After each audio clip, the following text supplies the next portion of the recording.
sur Catch Attrape, la chaîne parle catch. Aujourd'hui, je vais faire une review de NXT. NXT qui c'est l'opener qui était un match en cage, et le finisher et le main event qui était aussi un match en cage. En ce moment, je suis un petit peu en retard. Excusez-moi pour mon retard sur mes vidéos en ce moment. Parce que voilà, avec le boulot et tout ça. Mais en tout cas, je commenterai toujours l'actualité. Voilà, je commenterai toujours l'actualité, même avec un peu de retard. Aujourd'hui, on est vendredi. Ce NXT était mercredi. Mais je prends le temps d'analyser les shows. Et voilà, je vous remercie de m'écouter.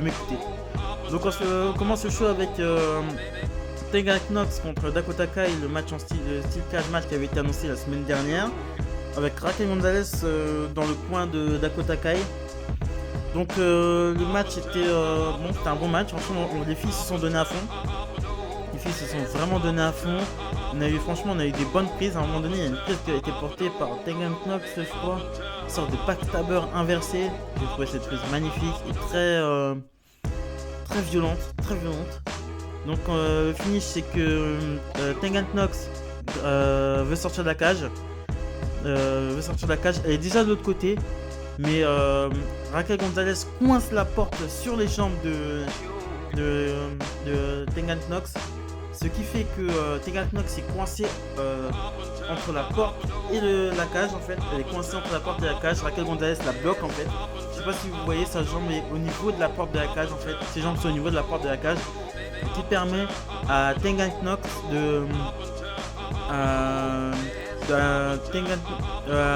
ce qui permet à Dakota Kai de sortir et de gagner cette rivalité. Donc gagnant de cette rivalité, Tegan Knox. Non, gagnant de cette rivalité, Dakota Kai. Qui, je pense, Tegan Knox, je pense, coronavirus, hein, c'est terminé pour elle. Comme Ricochet, coronavirus. C'est terminé pour elle. Comme Ricochet à Raw, hein. Pour faire les team coronavirus, non, pour moi c'est terminé pour elle. Elle a perdu deux fois. Voilà. Ça se voit qu'ils veulent mettre en avant plus Tegan Knox. Dakota Kai, putain, j'inverse à chaque fois les deux. Dakota Kai. Je pense qu'ils veulent mettre Dakota Kai en avant avec Raquel Gonzalez. Je pense qu'ils vont essayer de builder quelques petites catcheuses comme ça, les faire monter un peu plus pour que Rhea Ripley ou Charlotte Flair et un peu plus de concurrence niveau féminin à NXT, puisque Shayna Baszler est partie du côté de Raw. Donc on s'enchaîne avec Chelsea Blackheart, avec Chelsea Green. Chelsea Blackheart, je crois que c'est son premier match. C'est pas trop mal ce qu'il a fait, mais bon, après lui, Chelsea Green a vite pris l'avantage sur elle, parce qu'elle est un peu plus, elle a un manager. On voit qu'ils veulent un peu construire son personnage, donc c'est normal qu'elle gagne pour pouvoir s'imposer comme peut-être une future challengeuse pour Rhea Ripley ou pour Charlotte Flair pour le titre NXT. Ensuite on enchaîne avec Keith Lee qui arrive. Donc il dit, bon voilà, un petit discours vraiment, discours bateau quoi. Cameron Grimes arrive pour l'informer qu'ils auront un match la semaine prochaine pour le titre nord-américain. Voilà, il lui dit ça, il dit qu'il va le battre, etc. Comme il a battu Dijakovic la semaine dernière. Keith Lee a mis 20 minutes pour battre Dijakovic alors que lui il en a mis beaucoup moins. Keith Lee le pousse ensuite à l'extérieur du ring et lui dit qu'il va lui mettre sa raclée la semaine prochaine. Cameron Grimes contre Keith Lee, un match que j'attends. Ça, je pense que ça va être le main event de la semaine prochaine. Les deux, il y a Krama qui nous prend un super match. NXT de toute façon, ça tient toujours ses promesses. Et oui, je pense que. Bon, après, je pense pour une victoire de Keith Lee qui conserve. Hein. Cameron Grimes, je ne vois pas champion tout de suite. Mais ça pourrait crédibiliser un peu plus Cameron Grimes dans la branche jaune. Ensuite on enchaîne, c'est Undisputed Era contre Orne Lorcan et Danny Burch. Orne Lorcan et Danny Burch, ils existent encore? Putain, coronavirus quoi. Je savais même pas où ils étaient quoi. Pour moi ils avaient disparu. Orne Lorcan, putain, ça fait longtemps on l'a pas vu. Putain.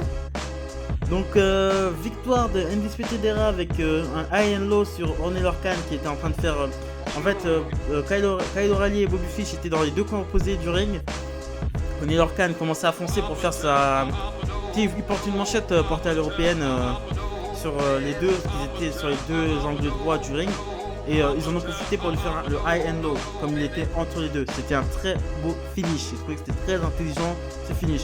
Ensuite, petit discours de Fish et O'Reilly qui disent que ça fait du bien de regagner des matchs. que les titres par équipe sont entre les mains des Loserweight, un jeu de mots, Brotherweight, Brotherweight. Ensuite, Matt Riddle et Pete Dunne arrivent. Ils disent que voilà, s'ils veulent un match, il n'y a pas de souci, mais faut voir ça avec Regal. Faut voir si William Regal accepte le match. Et ensuite, ils se font agresser par mon équipe préférée. Dunne et Riddle se font agresser par mon équipe préférée en ce moment. Une équipe que je kiffe, c'est vraiment ma découverte. À chaque fois que je les vois catcher, même quand je les vois parler, pour moi ils ont tout de stars. Des Grizzlies, Young, vétérans, qui les agressent par derrière et qui disent qu'ils vont gagner titre par équipe et devenir la meilleure équipe au monde. J'adore les Grizzlies, vétérans. Ils ont du style, ils ont de la grâce, ils ont l'accent un peu british. C'est vrai que c'est violent, c'est rapide. J'aime bien cette équipe là qui travaille avec une certaine autorité. Quand ils font une prise, ils la portent avec une certaine autorité, une certaine puissance. Comme les Revival aussi, ils travaillent comme ça, quoi. On voit que c'est une équipe qui travaille à deux, quoi. J'adore les équipes comme ça. J'adore je sais pas, ils ont un truc. Il y a un truc vraiment, quand ils te portent une prise, ça se voit que c'est violent, quoi. Ça fait mal, quoi. Je sais pas comment expliquer ce sentiment là que j'ai par rapport à eux et par rapport à d'autres catchers aussi, mais c'est comme ça que je les vois et j'adore cette équipe. Et j'espère, j'aime beaucoup aussi les Brotherweight, les Grizzlies vétérans, j'adore vraiment. Donc Austin Theory contre Isaiah Swerve, apparemment ils ont eu une embrouille sur le parking. Victoire de Austin Theory avec un TKO. Isaiah Swerve, coronavirus aussi, hein, on n'entendra plus parler de lui, je pense. Franchement, c'est dommage parce que je pense qu'il y avait quelque chose à faire avec ce mec. C'est extrêmement dommage parce que je pense qu'il y avait vraiment quelque chose à faire avec ce mec et ils l'ont enterré là, quoi. Une défaite contre Austin Theory, voilà, il est jeune, tu vois. Mais une défaite contre Austin Theory et gens qui bat, c'est des jobbers. Voilà. Pour l'instant, il bat des jobbers. Il n'y a pas encore de grosses victoires. Donc si tu perds contre Austin Theory, c'est vraiment que tu es au bas de l'échelle. Et que tu pourras sûrement pas la remonter. Donc ensuite on enchaîne avec l'interview tant attendue de Johnny Gargano. Johnny Gargano, why ought you do this? Johnny, coronavirus. Johnny a été contaminé par le coronavirus. C'est pour ça qu'il a fait ça. C'est pour ça. Non, pas au sérieux. Johnny Gargano invité par Mauro Ranallo au Performance Center pour expliquer pourquoi il a trahi encore une fois Ciampa. Donc il est visible. Bon, il dit à Mauro Ranallo qu'il le sait. Ranallo le sait pourquoi Gargano a trahi Ciampa, qui fait le mec qui ne sait pas, qu'il a toujours été là pour soutenir Ciampa, qu'il a toujours été là pour le soutenir pendant son documentaire, et il dit aussi qu'il a frappé Ciampa en face. Mais en même temps, il commence à se lever et à menacer Mauro Ranallo en fait. Et il dit qu'il était le seul à soutenir pendant son documentaire, et il reproche à Mauro Ranallo d'avoir soutenu Ciampa lors de son retour. Et commence vraiment à s'approcher de Ranallo vraiment de façon assez agressive, un peu menaçante. Et Mauro Ranallo dit qu'il peut pas continuer l'interview, il finit par se barrer. Donc on connaît Mauro Ranallo. On a vu, ils ont dû jouer sur ses problèmes émotionnels. Voilà, c'est émotionnel. Donc il s'est barré de l'interview. Et il dit que après, ensuite, Gargano par la caméra. Il dit qu'il va régler les choses la semaine prochaine. Une rivalité Gargano contre Ciampa. On a déjà eu ça il y a moins d'un an. C'était très lourd, c'était très bien. Pourquoi recommencer? Il n'y a pas autre chose à faire avec les deux, putain. La trilogie est déjà super. Pourquoi en rajouter, quoi? Putain? Franchement, pourquoi gâcher les choses comme ça? Pourquoi gâcher les choses comme ça? En plus, Gargano avait déjà fait un heel turn il y a moins d'un an. Pour faire un face turn, il avait fait un heel turn d'à peu près 2 mois. Là, encore, ils vont... Non, vas-y, putain. Moi, franchement, ils vont avoir un match. Ok, mais je vais pas le savourer. Je vais pas le savourer comme j'ai savouré les 3 premiers. Parce qu'à un moment, quand tu manges la même chose tous les jours, bah, tu fais une indigestion, c'est comme ça. Je suis désolé, mais cette vérité, j'en pense que du mal et je pense pas qu'on a déjà fait le tour avec lui. Une fois c'était Gargano le face, une fois c'était Ciampa le face, on a déjà fait le tour. Une fois aussi ils ont été en équipe, une fois ils ont reformé le DIY. On a fait le tour. Faut savoir s'arrêter. Donc ensuite on enchaîne avec le main event of the evening. Velvet Dream contre Roderick Strong dans un style cage. Le match commence, rien à noter de spécial. La femme à Strong lui fait passer un kendo stick à travers la cage. Et très rapidement, intervention de The Undisputed Era. Adam Cole et Kyle O'Reilly essaient de grimper au-dessus de la cage. Velveteen Dream grimpe de son côté aussi, dégage Riley à l'extérieur de la cage et fait rentrer Adam Cole dans la cage et fout Roderick Strong en dehors du ring. Donc il se retrouve seul avec Adam Cole, le roue de coups.